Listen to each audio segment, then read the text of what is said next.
Well, good morning, everybody. Welcome back to another edition of the Skyvan Experience. For those of you who are very astute and observable watchers of the channel, you might have noticed something. I cut my hair. It was just time. Starting to look like a hippie. The other thing that's a little strange today is that we have no van. So looking at the thumbnail, it's not clickbait.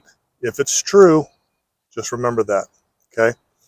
So maybe you're wondering, hey, where's the van? It's a great question. Currently, the van is 2 hours away from me at the dealership. Fair enough. Well, why is it at the dealership? Well, the heat went out again. You might remember a video I did several months ago now where I addressed because the heat had stopped before, I addressed the heat issue. I tried a no-cost fix, and it worked.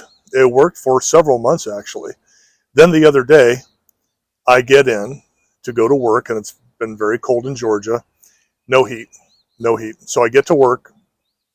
I try unplugging the little plug thing again, plug it back in, turn it on, nothing. So at that point, and I had mentioned before during the previous video that other than that, I got nothing. I have no idea what else to do. So in the meantime, I get a notice that my generation of Sprinter, I think it's called the 907 model, is that right? Has a recall on a fuel pump.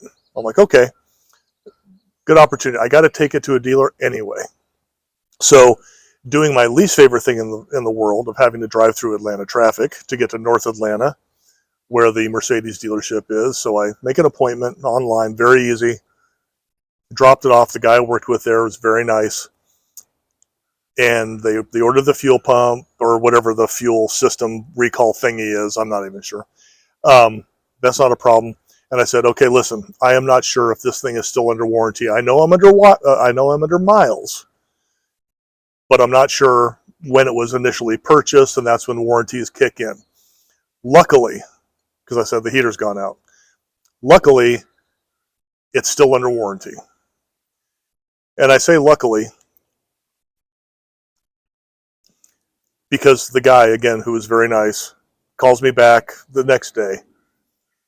And he's like, well, we're going to have to replace the whole air box.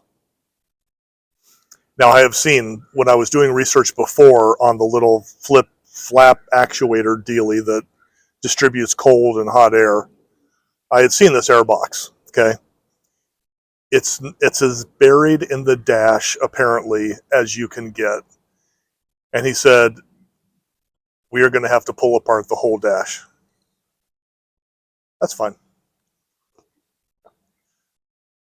He couldn't give me an estimate on when it might be done. So I have no idea.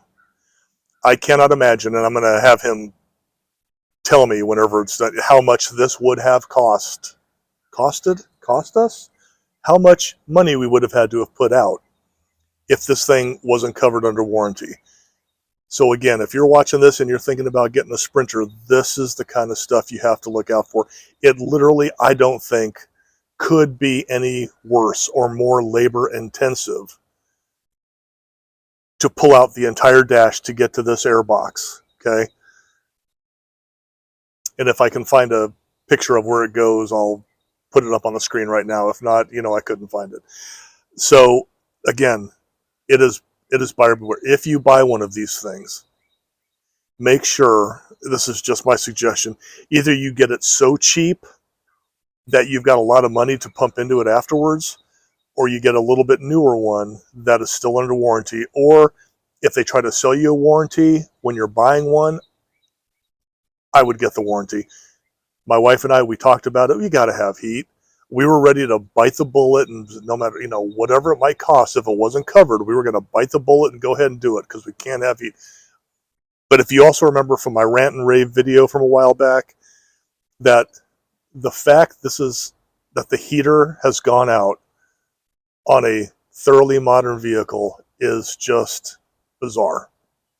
And it's, in my opinion, just completely unacceptable. I hope the Mercedes engineer in charge of this has been fired and is living in a bridge in downtown Berlin because it's just unacceptable. It's totally unacceptable that every other vehicle I have, and I'm 56 years old, every vehicle I've had in the past, heater has never gone out, ever.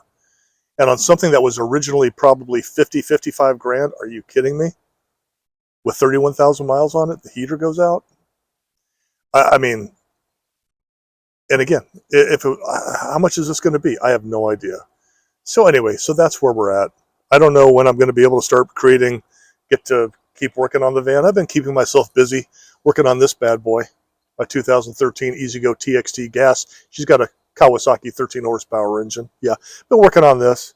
Some other like little projects around the house. I've been working on that. Oh, that also. Maybe I need to clean the garage. Took the toilet out when I took it up. I didn't want anybody thinking about using it up there.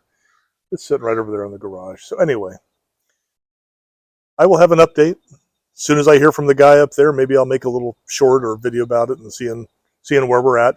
But at this point, I'm not sure when I'm getting it back. So anyway, appreciate you watching. Have a great day, and we'll be back as soon as we can with some more projects going on with the van. Cheers.